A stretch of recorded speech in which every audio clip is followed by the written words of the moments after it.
If you're a researcher or a scientist, you know exactly how it feels. Finally finishing your manuscript is just a massive achievement. The late nights, the countless revisions, the endless data analysis, it's all finally behind you. But then, boom, you're instantly faced with a brand new hurdle, navigating the publisher's submission portal. Well, in today's explainer, we're going to completely transform the sometimes daunting Springer manuscript submission process into a confident, super easy-to-follow roadmap.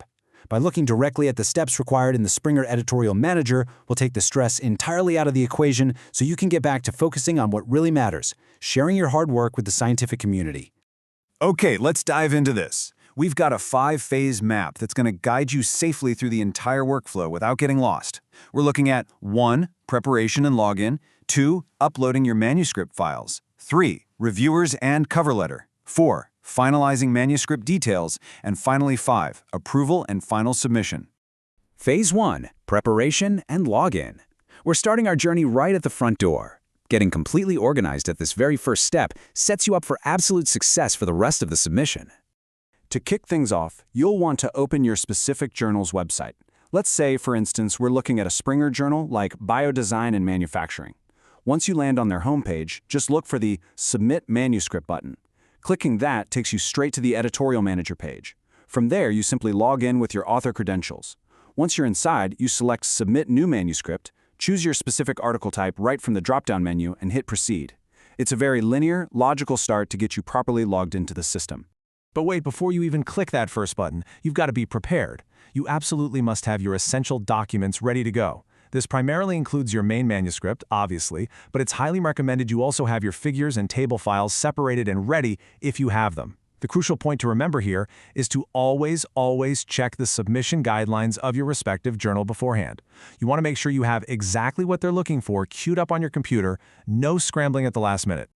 Phase 2. Uploading your manuscript files. Once you're logged in and your article type is selected, boom, we pass our first milestone. Now it's time to do the heavy lifting of actually attaching your hard work. On the Upload page, the process is pretty straightforward. You click Browse, attach your files from your local computer, and then for each file, you choose the corresponding file type and add a brief description. And this brilliantly illustrates how structured the Editorial Manager actually is. It doesn't just want a massive data dump. Instead, it asks you to categorize every single piece of your research, from the main text right down to the specific data tables. Why? So the reviewers eventually get a perfectly organized package. Taking your time here guarantees the reviewers spend their time evaluating your actual science, not hunting around for a missing graph. Now, what happens if you make a mistake?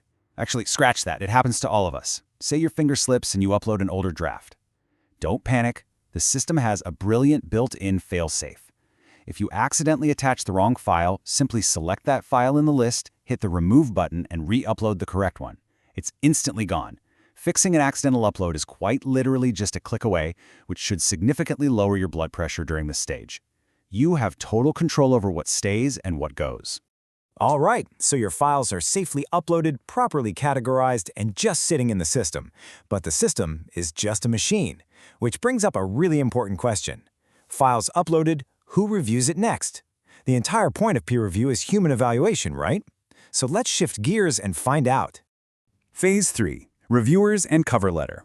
We're now moving into the phase where you introduce your research to the publisher's network of real, live human beings. On the next page, you'll be prompted to add reviewer information. The system requires some very specific, precise data points here. Their reviewer's name, their institutional affiliation, their email address, and importantly, your reason for selecting them. You want to be highly precise, ensuring you pick peers who truly understand your methodology. And again, the interface is super forgiving. If you misspell an email or decide you want to swap a reviewer entirely, you can easily edit or just completely delete the reviewer info using the little icon links provided right next to their names. Once your reviewers are locked in, you click Proceed and arrive at a screen that can honestly trip people up. Now, what's really interesting about this slide is the slightly confusing UI quirk. You're going to see a section labeled Enter Comments. While that sounds like a place for generic feedback or maybe a quick note to IT, this is actually the specific text box within the Editorial Manager where you must copy and paste your formal cover letter text. Yep, right there. Don't let the vague name fool you. This is where your all-important pitch to the editor goes, outlining exactly why your research matters to their journal. Phase 4. Finalizing manuscript details. With your files uploaded, your reviewers suggested, and your cover letter safely pasted in, the major pieces are firmly in place. Now it is time to finalize and polish that metadata. Why does this matter so much? Because this metadata is exactly how your paper will be tracked, searched, and cataloged by databases across the globe. On this last major data page, the Springer Editorial Manager does something really helpful. It automatically retrieves key information directly from the manuscript you uploaded earlier. It pulls your title, your abstract, keywords, author information, and funding details. But listen, while the system is quite smart, it isn't perfect. You must actively review this auto-populated data. Editing and adding additional information might be totally necessary to ensure every single detail is exactly as you want it published. Small formatting errors in your abstract or maybe missing keywords can easily slip through, so your eyes really need to catch them right here. A great example of this is the Author Details section. The interface makes it incredibly straightforward to manage. You can easily arrange the specific author order just by using a simple drag function right on the screen. If the system happened to miss a co-author, just click the Add Another Author button. Easy. And right below that, you'll find the funding information.